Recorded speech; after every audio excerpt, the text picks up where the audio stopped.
until you want something to say. Okay, hello everyone. Welcome to Silicon Dragon Global. This is probably our 51st episode since we started in April 2020. It's been a long journey, very interesting. We've had more than 1,500 attendees altogether. And thank you everyone who's come back time and time again to our show. Really appreciate it. We have had about 60 VCs on the show from all over the world, including Israel, Hong Kong, India, Silicon Valley, New York, France, London, Beijing, Shanghai, Sydney, Melbourne. What am I forgetting? Nobody from South America yet. So we got to make up for that. We need to get Brazil on. Although we did have a fellow who invests in Brazil, and he was chiming in from Mexico. So there we go. Now, on our show, as you know, we have our introduction, or kind of a casual Q&A and online conversation. So get ready to ask your question because we're going to have a lot of time for that. And as you know, Silicon Dragon Ventures has a lot of elements to it, including our WeChat, Instagram, videos, email, newsletter, mobile app, and our Circle membership. Several of you are Circle members and appreciate that. Thank you. We also have some books, 3 of them, and four is in the works. 4 is with the publisher being produced right now. I'm very excited about it. I'm going to be sharing more with our Silicon Dragon Circle members about the new book soon. So stay tuned for that. All you Silicon Dragon Circle members will get an exclusive preview. Okay. So today, I would like to introduce our lead VC for today. Ask a VC anything. Ursheet Parikh from Mayfield Fund, and he's based in Silicon Valley. As I said, I met Ursheet online through his investment in Mammoth Biosciences. That's Janice Chen's company. She's the co-founder of Mammoth Biosciences, and in Silicon Valley, she's Nathan's sister. Nathan's sister. Okay, so Ursheet is a partner at Mayfield Fund.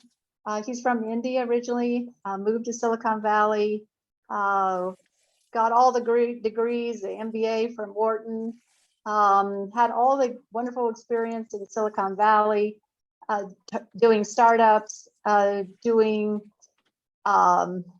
startups that were very successful that got acquired, and also working with Cisco and Microsoft. So he's been really in the forefront of Silicon Valley tech, and he has a lot to say about that. He also has a lot to say not only about the software, infrastructure software and the whole Silicon Valley deep tech story, but also he co-leads Mayfield's health investment practice. So he's had several deals in biotech recently that we can talk to Ursheet about. So I really look forward to hearing his views on that. So I'm going to stop the share now. And then Ursheet, hi. I see you have a wonderful background in your image there. Is that your office in Silicon Valley? It is my office. It's very nice. You're on Sand Hill Road. Well, we pay the big taxes for something. Yeah. Sure. Okay. So, just to introduce yourself to everyone here, I think everyone would like to know your journey as a startup entrepreneur and how you got to work with Cisco and Microsoft, and how you actually came from India to Silicon Valley and got your MBA from Wharton. Can you just walk us through that? I mean, how has your journey been so far in life? All right. Well, I'll try and compress 20 plus years in 2 minutes. You can have more than 2 minutes. Graduated with an undergrad in computer science and engineering from IIT Bombay. Instead of doing the usual thing of coming to grad school in computer science, I took a job. Okay, can you speak up a little bit? I don't know, maybe it's me that's hard of hearing, but. No. Can you hear me? Can you hear me fine? Yeah, that's better. Yes. All right. So, so I came to Silicon Valley in '98 after my undergrad. California in '98. Joined as a tech analyst at Deloitte, and then moved up to Silicon Valley in '99 to start a company. That company kind of raised the first round of financing, and then got initial customers, signed a term sheet for a Series B, and then a lot of our customers started going under, and so that company had to pivot and became kind of a services company and not very successful. So I joined another startup to learn from people who had done well in the '90s in the Valley. That startup failed as well. And then I joined another startup that was then acquired by Cisco. You're going too fast. Wait a minute. Back up a little bit. Okay. So go back to your first startup. What happened there? Why the pivot didn't work out? What happened? So that startup was a software platform that allowed businesses to manage video files for streaming across. So it was a digital asset management software platform, this was 10 years before YouTube, and you had the content delivery networks. A lot of them were big $20 billion companies like Exodus and Global Crossing that are no longer around. Some of them were companies like Akamai that were around. And so we essentially provided a digital asset management sort of software platform that was an on-ramp to content delivery networks. And these content delivery networks were distributing a lot of images in Web 1.0, and they were designed to also stream video, except that we didn't have a lot of great streaming content, and the ecosystem didn't exist. And broadband penetration didn't really get to what was forecast. And so a lot of the CDNs who were our customers couldn't really scale up their revenues fast enough. Okay. And when 2001 happened, there was a big telecom meltdown where a lot of them went under. So we took the core competency of the company with the software platform and the enabling services, because back then you didn't have like digital camcorders, right? So if you had to record video, it had to kind of be recorded on tape and then had to be translated, and created, transferred into digital files through an encoding station and different formats. And so we had a services division that started doing those media services for large American companies, including CNN. And so that became like one of the first digital media outsourcing businesses, but it wasn't the tech, high gross margin business. It was a services business. And so some of the founders who had interest in continuing with the services business stayed on, while I was the CTO and had a product, and I left that to join another company, which had amazing pedigree for building. Very, very successful. Like the board and the founders had a track record of being very successful in the '90s. That was a company called Kuokoa Networks, KUOKOA. A year later, it went under because it couldn't raise enough following financing. This was 2001, right? This is in 2002 now.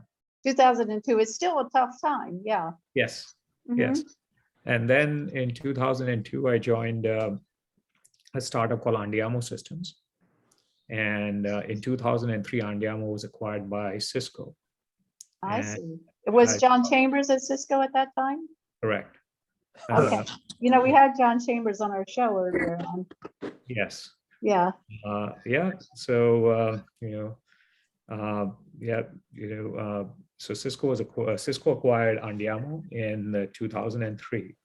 And by 2000, and during the time I was there, I saw that business go from sort of concept to several $100 million a year in revenues. Wow, so that's 3 startups that you're at in what? How many years? 4 or 5 years? Yeah, so this is beginning to sound like my MBA school interview because in 2002, as I applied to Wharton for the executive MBA program, that was the first question, which is, you've been out of college for 4 years and you have had 4 jobs. What gives? So yeah, it and then but then that is where I saw product and a business get built from zero to scale. And then in 2005, when I had finished the MBA, I got to start a new business for Cisco that went from. How did that opportunity arise, starting a new business for Cisco? So back then, John Chambers had organized Cisco into sort of core and advanced technology areas. Advanced technology areas were areas where there was a desire to get new businesses to go to $1 billion in Mhm. revenues in relatively short order of time. He had done well in the first recession in that he had seen the recession coming early. He cut, once deep and surgical, and then that allowed Cisco to actually do much better Okay, coming out of that recession and invest in new areas and invest in new things. and new things. And Uh-huh. so in 2005, we saw the opportunity that as the workforce was getting more and more distributed with globalization. Yeah. Applications like Microsoft Exchange were really written for a client server world and were not written for a distributed sort of world environment. And so you could see that there was a big slowdown. Like there would be times when, go back 15, 20 years ago, you could kind of click on a document on a file share and it would take 5 minutes for it to open if you were distributed. So the product line that I got to sort of start at Cisco was in accelerating applications over the WAN. I'm sorry, what was it in again? It was accelerating applications over the WAN. So it was a set of products that worked with routers to make your applications run faster, because routers can transfer a lot of packets that would not always translate into the applications moving faster. Okay. And so that business went from the concept sort of starting in 2005 to $100 million quarter by the time we got to 2008, and it was one of those rare instances of a organic business built from scratch. To get to that scale without. What were the revenues again? So it got to 100 million a quarter by year 4. Oh.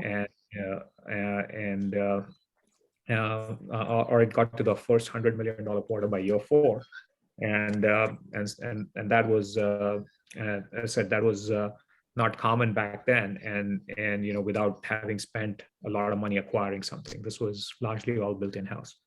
Right. And then we were now in another recession, and so I left that. But I felt that I felt the itch to want to kind of go do a company, and so in early 2009, I left Cisco to start Store Simple, and the first VC meetings for it happened right after General Motors had gone bankrupt. The government had taken over General Motors, and so it was a different era, different time. But we got a Series A financing done, and so Store Simple went from sort of concept to product market fit, having demonstrated the repeatability of a sales model, and then getting acquired by Microsoft in 2020. Wow. So you were with the two giant companies of Silicon Valley. Well, actually Microsoft in Seattle, but certainly. Well, Microsoft actually became very active in Silicon Valley. The Store Simple team was always based here. They then acquired LinkedIn after that as well. They acquired Skype. So Microsoft's now a big sort of presence in Silicon Valley as well. When Steve Ballmer retired, he highlighted Store Simple as one of his favorite acquisitions. Okay. It was very successful for them. And it got to become a very significant portion of Azure revenues by the time I left Microsoft to come to Mayfield. Oh, wow. So what would you say your core strength is? And then how is that translated over to your career now as a venture capitalist? Yeah, great question. So, what I like doing, what I love doing, and what I get a lot of pleasure is really sort of kind of finding this very early stage fit of what is a big problem, unsolved problem. What are the technical approaches that can help solve it? How do you sort of go ahead and get a core team together get the right stakeholders aligned for the long haul, have the right culture, have the right business design, Okay, so go ahead and make the impact that you sort of set out to do it. And of course, what platform at Mayfield allows to do is to sort of take all of that and apply all the best practices and learnings on how you partner deeply with entrepreneurs to design these businesses from the ground up to become big standalone companies. Uh, okay. because 9 times out of 10, when a company is acquired, the story is not like the two acquisitions that I was a part of. They I'm tend sorry, to what was that again? 9 times out of 10? 9 times out of 10, when a large company acquires a smaller company, the stuff sits on the shelf or it doesn't realize the mission. The two experiences that I had were really among the rare experiences Uh-huh. where the acquiring companies got a lot of value from the acquisitions, I see. and really changed the trajectory, right? So the core software of Andiamo became the core sort of software that powers all of Cisco switches. So Mhm. third to 40% of the revenue. Um, as I said, in the early days of Azure, StoreSimple helped Microsoft get a good competitive advantage over Amazon in the enterprise. So those things don't happen as often. But most of the times, if entrepreneurs want to realize their mission, it's realized primarily as doing a big standalone company. Right. Uh, John needs to mute himself. Delmar needs to mute. Okay, sorry. Go ahead. Ursheet, are you still there? Yeah, I'm here. Okay, I lost your photo. Oh, there you are. Okay. Okay, where were you again? So anyway, yeah. So we spoke of sort of how does it help to kind of focus on? I mean, at least what I kind of like to enjoy doing, which is this early stage, tech trends, product, people kind of alignment, business design, culture, and set the foundation for a lasting company. Okay. So now I noted that you were an Indian Institute of Technology grad, and that's very prestigious. And so did that help you get started and, all your success, as a software person? Basically, do you also consider yourself a software person or not? So I have not done hands-on coding for a long time. And so, at our home, we talk about us, my wife as being the real engineer in the family. Oh, really? She has a master's in CS and a master's in EE. Uh-huh. So I've been more on the product management side and then kind Oh, of I jump see. in business design over the years. But Okay. the deeply technical background helps when you're going and trying to really identify and pick tech trends. So I have a strong grounding on product, but not in engineering. I see. Okay. Yeah. Well, Uh, good. And yeah. then I need to do something about this lighting here. So excuse me while I scoot over and somehow try to manage this lighting. Okay, I'm not in my usual space, so all right, maybe that's a little better. Okay, now anyone have any questions so far? If not, I'm going to ask Ursheet to tell us about what he's focusing on now. I know he's got some interesting biotech deals, so let's hear about those. So Mayfield continues to invest broadly in sort of software, tech, consumer, and then human and planet health. So yeah, I mean, we think the ability to sort of transform the health of people and the planet represents among the biggest entrepreneurial opportunities of all time. Okay. So the kind of investments that we've done in that, one is a company called Mission Bio. It Okay. helps you understand how different cells in a person have different DNA. Because normally when you do sequencing with an Illumina sequencer, it tells you what your code kind of looks like on average.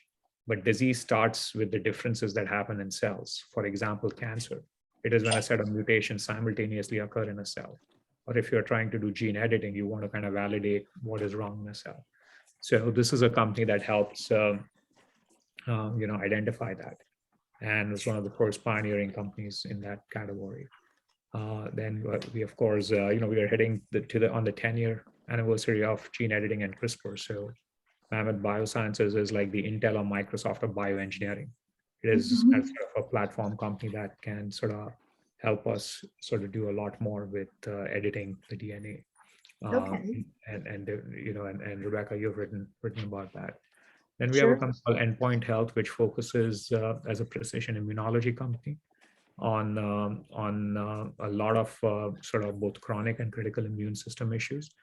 Critical immune system issues are things like sepsis, which kill more people than all cancers combined, and for which we've not had a therapeutic pipeline. So Endpoint's actually starting the first phase 1, phase 2 trials for new drugs next year within 4 years of it getting formed. Okay. We have a company that called Mervi, which is focused on predicting and preventing pregnancy complications. So it's biopsy. This one is started in partnership with Steve Quake out of the Chan Zuckerberg Initiative and Stanford University, Mike Snyder at Stanford. Okay. And then Manish Jain, who's a multiple-time founder who most recently had sold a company to Grail for liquid biopsy for cancer. We have a company that is a wearable that has a new class of transistor created out of graphene and a new manufacturing process that is able to tell you what's happening in your blood without piercing skin. So it can tell you glucose and other hormone levels without needles, from a continuous monitoring perspective. So we have companies that are clearly doing AI in healthcare. We have companies that are doing sort of things in sort of Alzheimer's, heart failure, precision pain. So there's a lot of stuff that is happening in healthcare. And then we have companies in the planet health side of the house as well. We just did a company that is using AI to find new battery chemistries for the electrification of the world, for new EVs or grid utility storage and things like that. Oh, I see. So it's not all biotech. It's what percentage of it is biotech? So we don't necessarily classify it as biotech per se. We look at it as engineered biology, but we focus on like consumer, enterprise, sort of human and planet health. And so then technology, pretty technology agnostic out on sort of solving those problems. And a lot of the solutions also are multidisciplinary.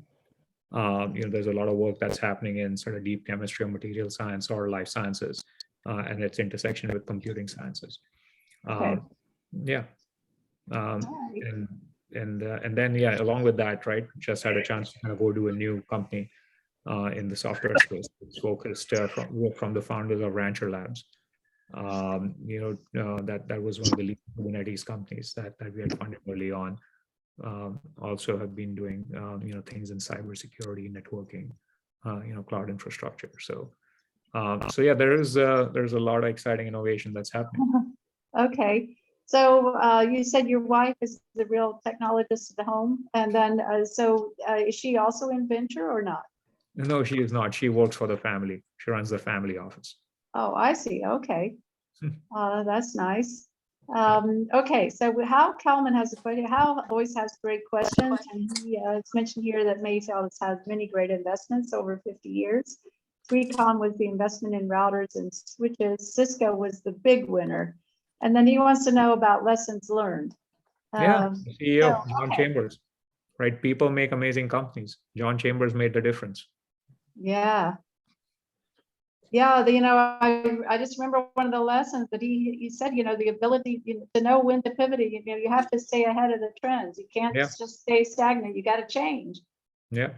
So we're in another one of those eras right now where people need to change. We're all this digital transformation that we're going through in all sectors. So you can't just stay stagnant. You got to keep moving, keep evolving. So yeah, that was a real lesson I took away from talking to him, and I could see that you did too. And you had firsthand experience working directly with them. So that was great. So any other lessons learned from those days? I mean, I think the big one was like, and this kind of comes down to Mayfield's sort of learning and philosophy on sort of people first. Tommy Davis, who founded Mayfield, said, like, People people build, first. yeah, people first, and people build products. Products don't build people, that kind of thing. Uh, so having an understanding and an emphasis on sort of aligning and working with great people. The other thing is a company can't really grow faster than its founders and leadership, right?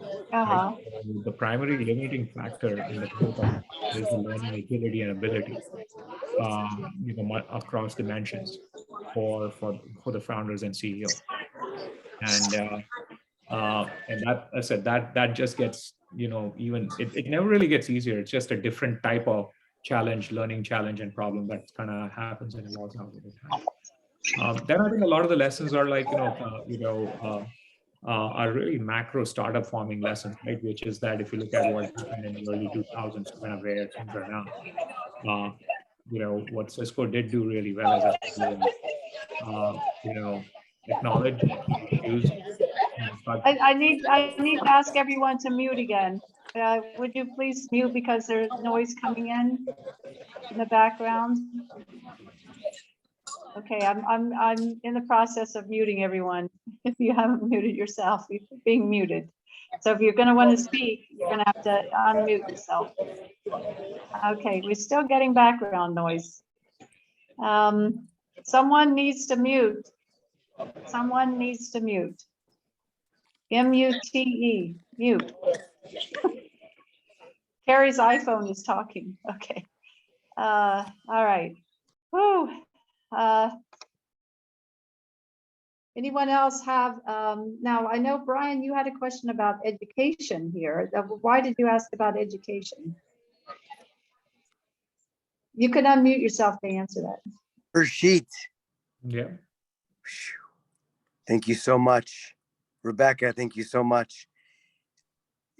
Sure. You're transforming education? I am helping. So I have a family foundation that's kind of focused on projects in education. One of the things so to your question on how am I doing it? That's not, so Mayfield as a fund foundation, but each of us kind of end up having our sort of projects. So as COVID started, one of the things we saw that a lot of the founders that do software companies come from all over the globe. But when it comes to companies, in life sciences, the global diversity isn't there. One of the feelings was that in a lot of the world, we don't have enough role models, we don't have enough infrastructure, and there's a feeling that if you are, smart enough, then if you are doing life sciences, you're not smart enough to be in computer science. And so, I got to sort of go ahead and align with several entrepreneurs to help start a new university in India called Baksha University. It is, a nonprofit. It has been started with the support and partnership from some of the leading global universities like Stanford, UC Berkeley, and Harvard, with the aim of kind of creating a really good bioengineering undergrad. But in a university where students get to choose their major in year 2. So they get admitted to the university, which means that the university itself has to sort of elevate has to inspire, has to sort of provide opportunities for research, for partnership with industry, for entrepreneurship. And so anyway, so and so we'll see 10, 20 years from now, we'll see how the alumni of that school have helped sort of create a new class of products for people and the planet that are focused on the needs of the emerging markets. Because what I saw in the US was that the design points and the price points for most of the innovation being funded was not necessarily taking into account, a lot of the global needs. Okay. That's incredible. Did you admit the first class? Yes, the first class actually did start. This went from concept in February of 2020. The university was in kind of development, but the goal to sort of add a world-class bioeng program wasn't there till COVID happened. and the university started and enrolled the first class in September of 2021. Okay. So who's ready for the poll? Is everybody ready for the poll? We're all ready for the poll. Okay, I'm going to launch the poll. This is an economic barometer poll because today was a big day, as you know, for the economy, at least according to Bloomberg, it was. Okay, can everybody see the poll? And this is anonymous, and you just answer your questions. They're very easy questions. First one is, what's your view of the VC market for 2022? Positive, negative, or neutral? So please answer. Okay, and then I'm going to move to the second one. I'll come back when we have our results in. Should startups be cutting back now? Yes, no, or maybe. Have you cut back on your own spending? A lot, a little, not at all. Okay, will you travel this summer internationally? Yes, no, or maybe. What's the highest price you've paid for gasoline? $5 a gallon, $6 a gallon, more than $6 a gallon. Wow, a lot of people more than $6 a gallon. Okay, are you more inclined to buy an EV now, electric vehicle now? Okay, now let's see what the answers are. Has everyone weighed in with their response? Please go ahead and weigh in because I'm going to start telling everyone what the results are if you can't see it yourself already. Okay, view of the VC market for 2022, more or positive than negative, and a handful or neutral. So Ursheet, what about you? Positive, negative, or neutral on your view of the VC market for 2022? It's a great time to invest, right? I think that I would say is definitely sort of the highlight. But if people were counting on exits, distributions, those things, so it's not a great time to exit, but it's a great time to invest. Okay, all right, good. And you've been through a lot of down cycles already, considering Yes, I was the an entrepreneur in both the last two recessions. Yeah, the last two, yeah. Okay. Should startups be cutting back now? Okay. More people than not said yes, they should be cutting back now. 43% said yes. No was 29%. What do you think, Ursheet? Well, it generally depends on companies, but at the core is, the number one reason why companies die is they run out of money. Mhm. And so this is where having sort of longevity and runway is a big deal. You can't really cut your way to profitability, right? I mean, eventually you have to have revenues that kind of go up. I think in the last few years, there was a lot of money. It was quite abundant, and a lot of companies, picked on too much. One of my colleagues at Mayfield likes to talk about how startups don't die of indigestion. Don't die of starvation. They die of indigestion. They end up taking too much. More die of starvation than. No, more startups die of indigestion than starvation. Oh, I see. Startups sort of end up trying to do too much, and so now is a time to kind of go back and really focus on what are the big things that are really going to matter, move the needle, and sort of find focus around those things. I see. I mean, I could definitely make a case for sort of many companies to be hiring more, or for, so I said the answer tends to be very company specific, right? Just as it's a great time to sort of, invest, it's a great time, like if you have a strong balance sheet, and you are in a market where you can make a lot of salespeople very productive, then it's a great time to invest. So how many investments are you planning? Have you made so far this year, and how many do you think you'll make altogether this year? So I usually make one new investment every 9 months or so. This year I've made two, and I expect probably I'll do a few more this year. I see. All right. As a firm, we've stayed. Mayfield has been pretty consistent in the number of new investments done. and the volume of dollars deployed every year for the last 15 years. Okay. So we've not, when the markets were very frothy, it wasn't that we were doing a lot more. And when the markets weren't were down, it's not that we were doing a lot less. We try to kind of bring time diversity and stick to a strategy as we deploy our LP's capital. Okay. And then you have your separate Mayfield India fund. Mm-hmm.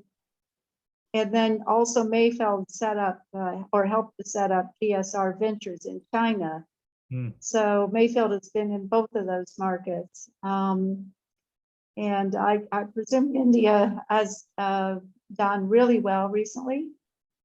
Yeah, I think China has clearly done well. India has done well. I mean, in the last decade, it was like we've had the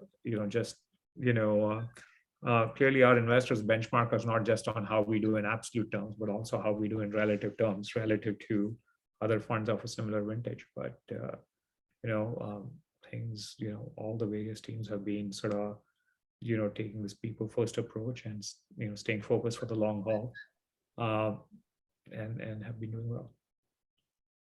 Okay, but you yourself, you're investing exclusively in the US, right? Correct. Okay. Yeah. So while some of the foundation and personal efforts kind of extend out to India, I've never really personally done businesses in India, and so I spend 100% of my time focused on companies that are targeting the US market primarily. Okay. And mostly in Silicon Valley or not? So while Mayfield's been involved with companies all over the US, Yeah. and some international companies focused on the US and other markets like companies based in India, China, or Europe. Most of the companies I work with have been partnerships done at inception. They were really concepts of people or just very little angel money in the companies when we partnered with them. And that is where there's a lot of deep alignment. That thing has been hard to make work well across Zoom, because you're trying to kind of help with strategy, company building, recruiting, and a lot of our networks extend very well to around here. So currently, most of the founders that I work with are Silicon Valley based. Okay, most of them are Silicon Valley based. All right. Let me go back to the poll now. So thank you for answering those questions as well. Have you cut back on your own spending? Okay. So here people have weighed in and said a little. 71% said a little. And 21% of all you wealthy people out there said 21% not at all. And 7% said that they've cut back a lot. So the winning option there was a little. 71% have cut back a little. Will you travel this summer internationally? Yet 1/3 say yes. Slightly under half say no. Maybe 21%. So it adds up to, well, the biggest answer here is no. It's no, not traveling internationally. I'm not, which is very unusual for me because I traveled every month internationally for many years. But I'm traveling in the US a lot these days, and it's been fun. Okay, what's the highest price you paid for gasoline? $5 a gallon, 29%. $6 a gallon, 29%. More than $6 a gallon, 43%. This means that there must be a lot of people on the line from California. More than $6 a gallon. Raise your hand if you're in California. Okay. Okay, Robin's in California as well. Hi, Robin. So I see you. Yeah. Anyone? Brian is not in California, I don't think, but he's probably paid more than $6 a gallon in New York. Are you trying to buy an EV now? Yes, 57% say yes. No is 43%. So anyhow, this is just our economic barometer for today. Anybody surprised by the Fed? I didn't put this down on a question, but anybody surprised today by the Fed? No. The Fed's rate increase? Nobody's surprised. No. Nobody's surprised. Hal says no. Anyone else want to No, weigh in? I was a little Okay. disappointed it wasn't 1%. You were disappointed that it was not 1%. Yeah. Okay. Okay, yeah, I think some of us, that's true. So when's the next meeting? The next raise is gonna be not that long off, right? July 26th. Uh-huh. Okay. So let's see, does anyone else have a question that they want to ask? And I'll just keep the floor open for a minute while you weigh your questions. So, okay, so what is it like working at Mayfield these days? Is it kind of a cheery atmosphere? Is it gloomy? Is it, are people back in the office yet? So we've been back in the office, so it's fun. And we've been back in the office pretty much since last April. We never really sort of, as long as it was legal to assemble outdoors, we actually met as a partnership in person. We met the founders that we invested in person, even through COVID. Okay. So most of the investing team is in the office at least a few days a week to be together. I'm in the office practically every day. You are, okay. Yeah, I've been like that for over a year now. Yeah. Yeah, no, I sometimes when I interview Silicon Valley types, I'll say, well, you can come over and, interview in the backyard. We've got a great pool here. And, the Silicon Valley setup there's a lot of people have a great setup at home. So, of course, they want to, have people, come to their place for interviews and for meetings, I think. It's a lot easier there than, say, New York, where you have to be inside. But in Silicon Valley, you can be outside quite a bit. Okay, that's a little bit of a divergence there. But Anthony has a good question here. How does Cisco's investment in technology set it up for market leadership?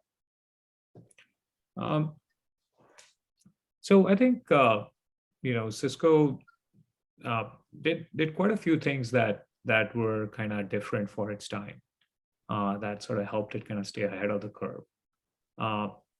First, a company that is very large, right? Like, there's, almost say a philosophy: when you stop acquiring companies, when you stop buying, you start dying, right? Because if you think that, if you can just invent it all, then you're not just being humble enough to kind of acknowledge that there may be better innovation happening.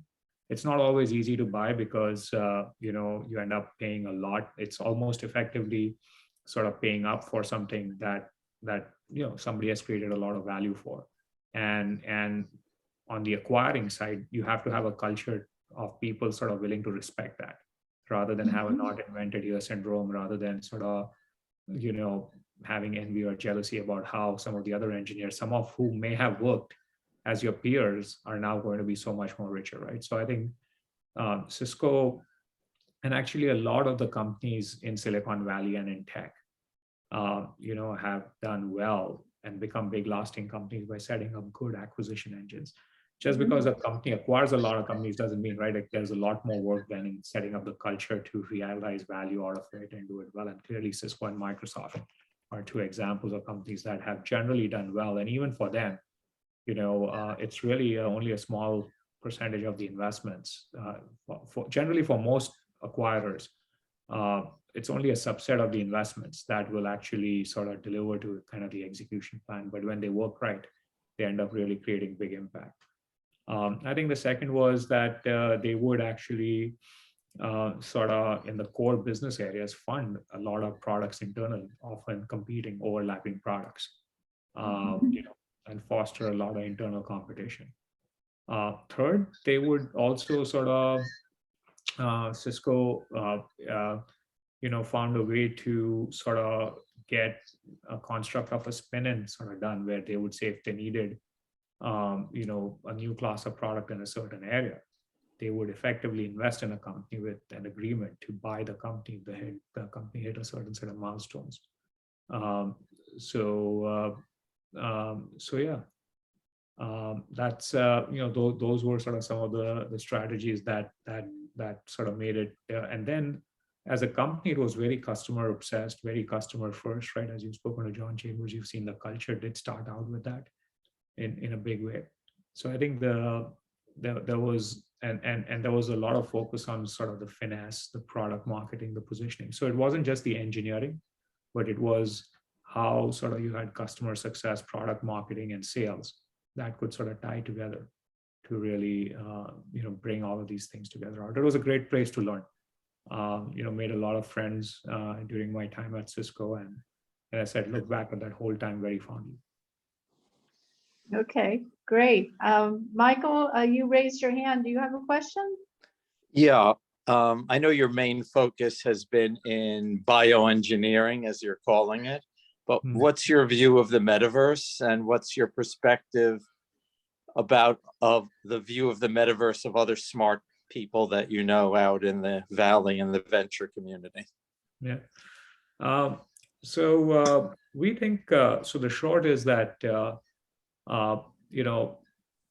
we kind of focus on where problems can kind of get solved, right? And so we're doing well sort of developing and delivering a lot of so we think that metaverse, Web3, these things like, come together, right? The play to earn games are a really interesting example out of that set of things. It's been hard to pick a single application that may sort of lead or win, but having infrastructure that can sort of power that next wave ends up being a good kind of category.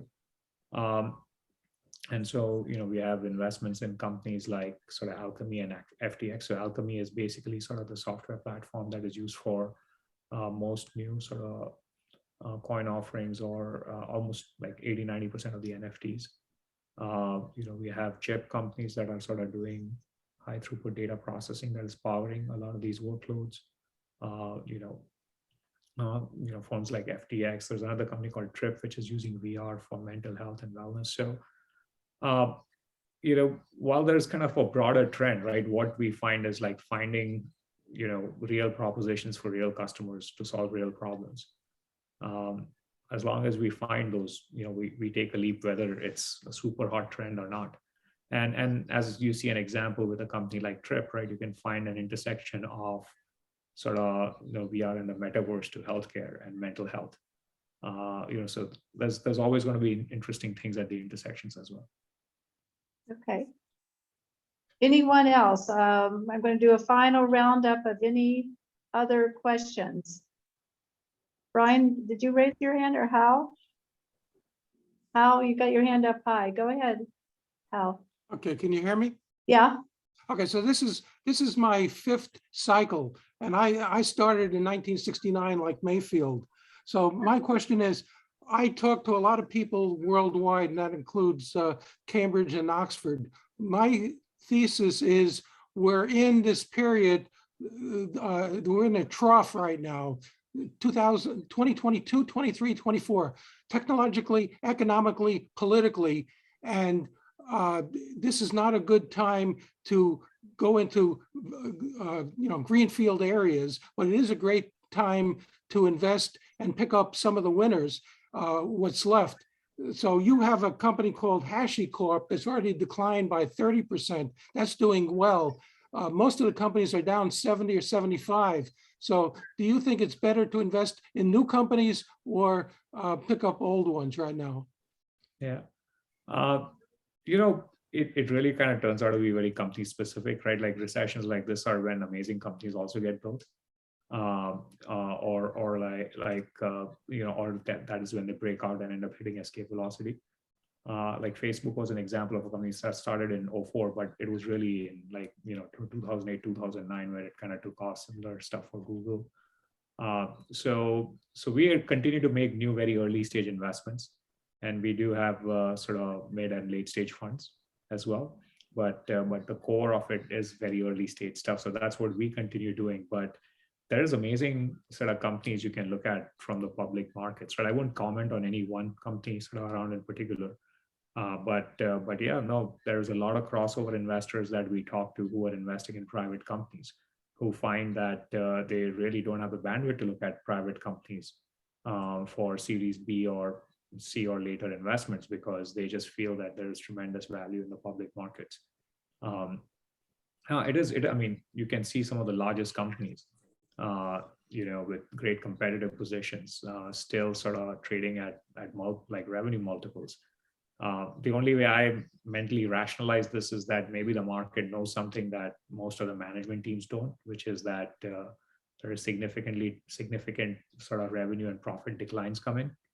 And hence these companies look so inexpensive on the current valuation metrics. But for what it's worth, right? I mean, given that you've seen through these 5 cycles, right? Like, I think I kind of agree that there is a lot of value in some great existing companies. But any other wisdom from you, I'd love to see. As I said, most of my operating career has spanned only in the last sort of 25 years, and that's I haven't been in a recession where the Fed is raising rates. So I'm all up for getting other perspectives here. Okay, here's another question. Yeah, that's a good answer. Anthony has a question about how did you decide to move from software networking to bioengineering focus? I don't think you've totally moved that way, but you have kind of shifted more to this bioengineering focus, right? Yeah, so we look at what are the current set of problems, and then where's the new opportunities, right? And so core tech kind of remains a big focus area. But when tech was transforming transportation, where we had Lyft. When that was transforming fashion, so we had Poshmark. When that was transforming energy, we had Solar City. So I was looking at what are the new class of problems that will kind of get tractable. And I saw that the ability to digitize biology and then engineer biology was sort of taking building with biology to sort of being a mainframe based sort of business to more like a PC based business where you could build building blocks and then bring them to market sort of quite fast. And that is where we saw, it's like, the example of Mammoth, right? The company, how Rebecca and I kind of connected was, right? It's the Intel Microsoft of bioengineering. And so we could see some of the parallels to what was happening in this innovation ecosystem to what had happened in other industries and other technology areas like, silicon, hardware, software. And so, yeah, that's that. And that's how we got into that and doing more of that. Okay, very good. Well, I'm looking at the clock here. It's 7:57 where I am right now. So we're going to have to wrap things up. Another question, Alfred Chu. Okay, for climate health, can you discuss your investments in the EV tech and supply chain just really quickly, because we got about 2 minutes left. Sure. I think, our view is that, electrification is going to be one of the core pillars. And so for that, batteries end up being the big bottleneck. The belief, like just as like with CRISPR, we thought that Cas9 as the only CRISPR system was not going to be the solution to everything, that there have to be different sort of gene editing systems for different needs, different applications. We think something similar is the case for sort of EV batteries. Or batteries in general, whether it's a battery for grid storage, whether it's a battery for high performance EV, or like an e-bike or something at a high temperature or a low temperature, or grid kind of dynamic. And then there is the variety of materials being used and whether they're sustainable. And then there's a supply chain independence. So we think that the ability to explore that chemical space to find new chemistries sort of can unlock a lot of value. And then the other challenge is you also need to be able to apply AI to operate and manage and sort of predict how batteries will perform out in the real world, because the testing cycle is very manual and kind of very slow. So that was the thought process that went sort of behind, where Chemix is. And yes, we are doing more along these. The key in these businesses is how do you design them to still have 20 plus points of operating margin for venture returns, because the gross margin in these businesses are not like that in software. And so, Elon Musk has shown that he could do that in the car business, right? Like Tesla operates at 20 points of operating margin in an industry where GM and Ford and Toyota had like 5 points of operating margin. Okay, well, good. Let's leave it at this point and revisit next week for our show. And let's thank Ursheet for answering all of our questions and being such a great speaker for us all. Everybody say your thanks to him. You could do the reaction, you know, the reaction button in here on Zoom as well. Okay, so next week, hopefully you'll chime in again. We have from Miami next week, Shervin Pishavar. He was an investor early on in Uber, also in Virgin Hyperloop. And he's doing some interesting work today, which we'll hear about as well. He's one of the top VCs in the world, actually. So that's going to be really interesting. Next week, 4 p.m. Eastern time. So next Wednesday, there's how you sign in. That's how you register right here. Ask VC Shervin. Okay. And beyond that, I've been doing some hiking. There's me on the Appalachian Trail. So maybe I'll see all of you on the Appalachian Trail someday. Or we'll see you on Zoom again. So thank you, everyone, for joining us. And we're going to call it now. Thank you, Sika. Thank you again. And we'll see you next time. Thanks, but. Thank you again.